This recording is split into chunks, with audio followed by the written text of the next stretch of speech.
Advogado entra com representação criminal e pede prisão em flagrante do ministro Alexandre de Moraes por crime de torta. O algoritmo sabe, né? Torta, aquele que termina com orá. Sabe aquele contragolpe usado no jiu-jitsu ou no judô, em que o adversário usa a própria força do oponente contra ele mesmo? Foi exatamente isso que o advogado de saco roxo.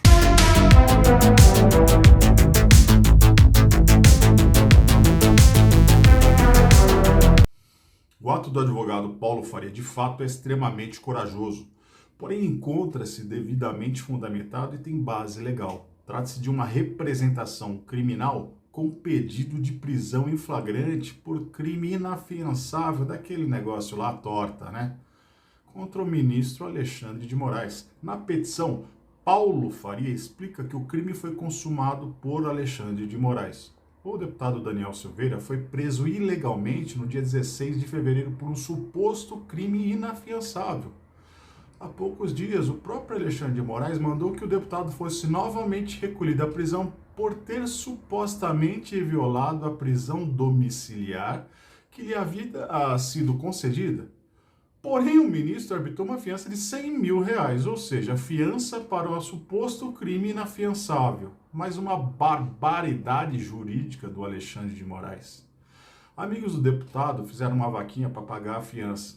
Foi muito bem fundamentada, eu vou dar uma lidinha e vou dar uma interpretada para ficar mais fácil o entendimento. O advogado é o Paulo César Rodrigues de Faria, representante brasileiro, casado, advogado, atuando em causa própria, nós temos o artigo 103, parágrafo único do Código de Processo Civil, artigo 5º, né, que, enfim, esse Código de Processo Civil, ele tem uma especificidade nesse artigo 5º, é aquele que de qualquer forma participa do processo deve comportar-se de acordo com a boa-fé, mas não é isso que está acontecendo com o ministro Alexandre de Moraes. Parece que um cara que se diz vítima nesse processo, ele vai e manda a Polícia Federal, passando por cima de uma autarquia, de um regimento, de um rito, que seria mandar pedir a abertura de um processo, né, criminal, um inquérito policial aberto, pedindo lá para o PGR, né, para o promotor, procurador público,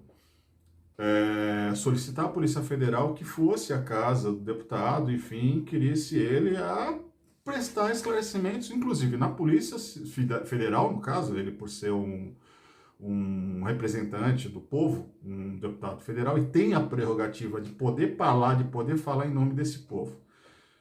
Então, uma das maiores aberrações foi isso. Ele passou por cima do rito, ele mandando a Polícia Federal, num horário fora estabelecido pela Constituição, pelo Código de Processo Civil, que é a partir do momento que o sol se finda, que não existe mais a luz do dia, você não pode invadir o domicílio de alguém para prendê-lo, só se for em flagrante. Aí ele diz que houve o flagrante de delito. Por quê? O flagrante de delito foi um vídeo que ainda continuava no ar.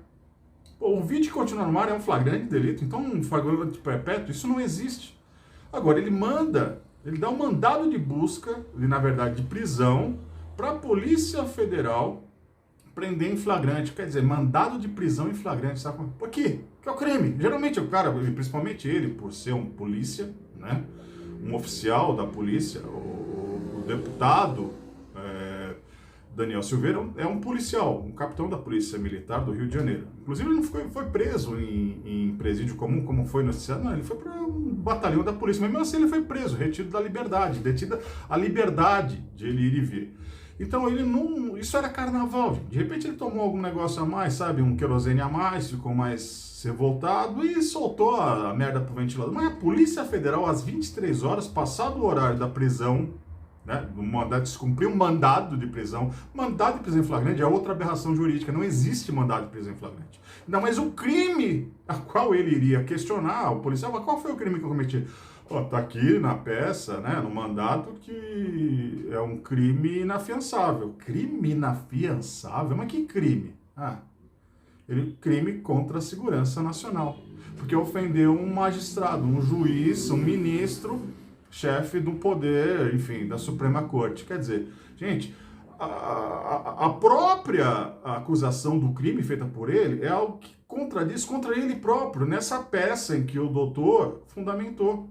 Que é assim, se foi um crime inafiançável, como é que o próprio ministro Alexandre de Moraes vai lá e pede e manda que só soltem ele caso ele venha pagar uma fiança? Porque alegou que ele cometeu quebra da tornozeleira eletrônica, porque ele está sendo monitorado por uma tornozeleira eletrônica. Quer dizer, ele não cumpriu as regras do procedimento com o uso da tornozeleira mais de 30 vezes, alegou um monte de situação. E o próprio advogado de defesa do deputado Daniel Silveira explicou: olha, aconteceu o seguinte, o equipamento por si só ele falha na área de sombra, o equipamento quebrou, o equipamento precisou ser, retificado. Quer dizer, gente, é um absurdo atrás do outro, um absurdo atrás do outro, a arbitrariedade pura. E detalhe, ele conseguiu a fiança, que foi de 100 mil reais, para um cara que não estava trabalhando, porque pegaram a ferramenta de trabalho, que era o celular dele, então ele não podia nem trabalhar como deputado em via remota, porque ele também não podia usar de internet, não podia usar de redes sociais. Então ele não tinha mais nem os vencimentos, o pagamento para poder pagar a fiança. Bom, fizeram a vaquinha, ajudaram a pagar, pagaram. O ministro soltou, também não soltou. Aí, meu amigo, parabéns ao doutor, parabéns ao advogado. Eu acho que ele teve muita coragem, porque ele entrou sozinho com essa representação contra um ministro da Suprema Corte.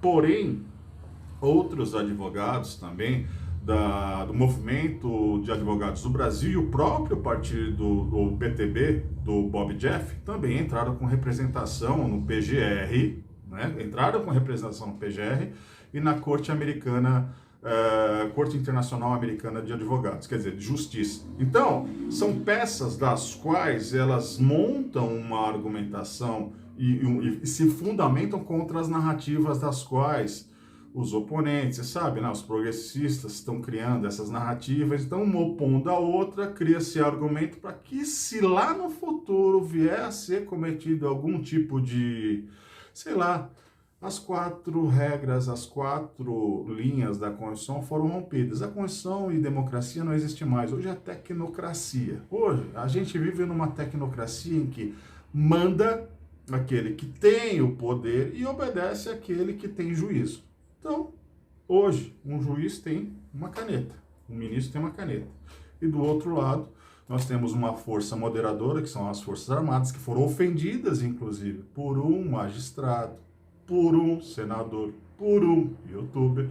E agora, depois dessa corda extremamente esticada, pode e deve estar amparada, inclusive, com essas representações em cortes nacionais, seguindo as 4 regras da Constituição e, principalmente, se embasando em representações feitas internacionalmente. Então, tudo isso, como tinha método do vídeo de ontem, tem método por esse lado aqui. A estratégia é essa: usa-se o golpe do adversário contra um golpe dele próprio. As regras foram feitas para serem cumpridas, e se não estão sendo cumpridas, a gente vai usar. Eu digo a gente, os legalistas, nós vamos usar exatamente o contragolpe deles contra eles próprios. Então, senhores, não estranhem. Agora, o restabelecimento da garantia e da lei da ordem vai ser feito pelas Forças Armadas, e nós só esperamos o pronto do nosso presidente.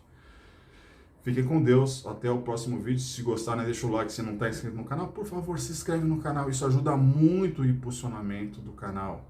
Vê lá se você está inscrito. Compartilha com seu amigo. Traz mais pessoas para o nosso canal, para a gente compartilhar essas informações. Se concorda ou não concorda, escreve aqui embaixo, diz de onde você está falando. Para quem não me conhece, meu nome é Elvio Fernandes. E o seu qual é? Até o próximo vídeo. Valeu!